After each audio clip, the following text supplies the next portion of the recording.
near the banks of the Nile in southern Egypt in 1896. British archaeologist Flinders Petrie leads an excavation in Thebes, the ancient city of the dead.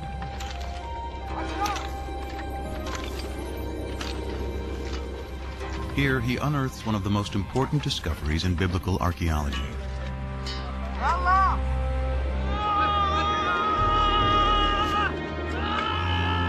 From beneath the sand appears the corner of a royal monument, carved in stone.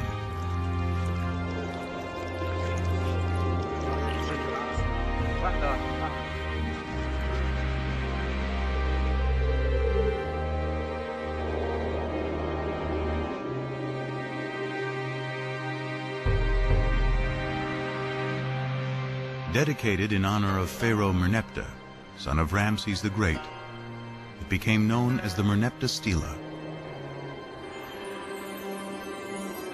Today, it is in the Cairo Museum.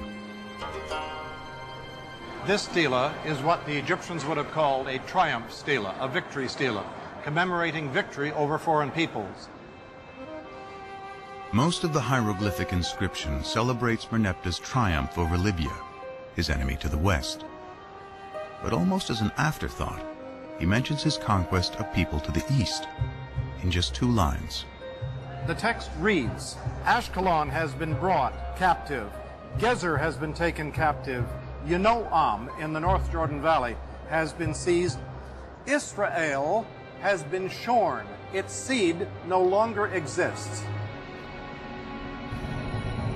History proves the pharaoh's confident boast to be wrong.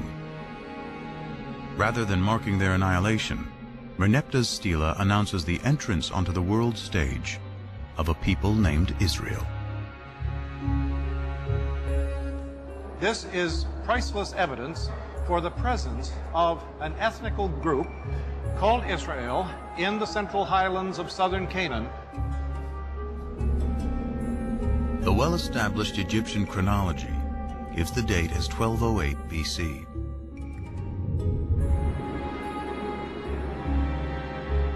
Merneptah's stela is powerful evidence that a people called the Israelites are living in Canaan, in what today includes Israel and Palestine, over 3,000 years ago.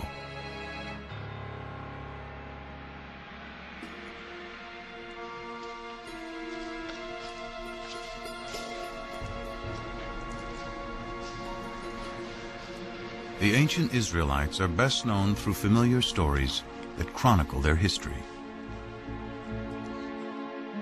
Abraham and Isaac, Moses and the 10 Commandments, David and Goliath,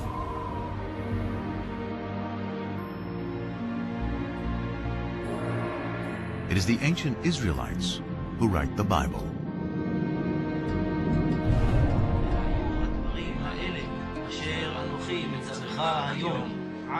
Through writing the Hebrew Bible, the beliefs of the ancient Israelites survived to become Judaism, one of the world's oldest continuously practiced religions.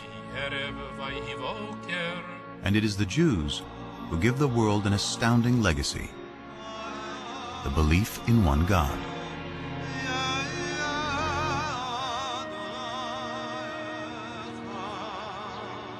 This belief will become the foundation of 2 other great monotheistic religions: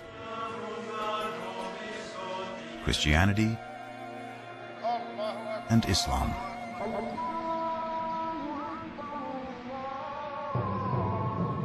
Often called the Old Testament to distinguish it from the New Testament, which describes the events of early Christianity, today the Hebrew Bible and a belief in one God are woven into the very fabric of world culture.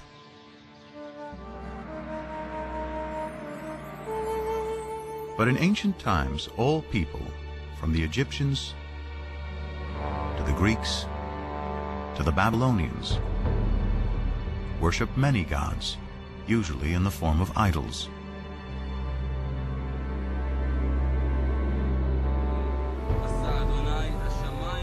How did the Israelites, alone among ancient peoples, discover the concept of one God? How did they come up with an idea that so profoundly changed the world? Now, archaeologists and biblical scholars are arriving at a new synthesis that promises to reveal not only fresh historical insights, but a deeper meaning of what the authors of the Bible wanted to convey.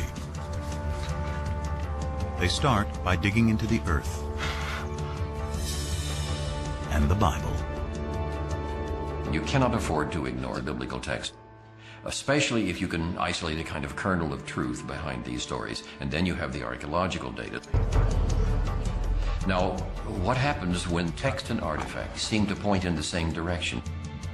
Then I think we're in a very sound ground historically.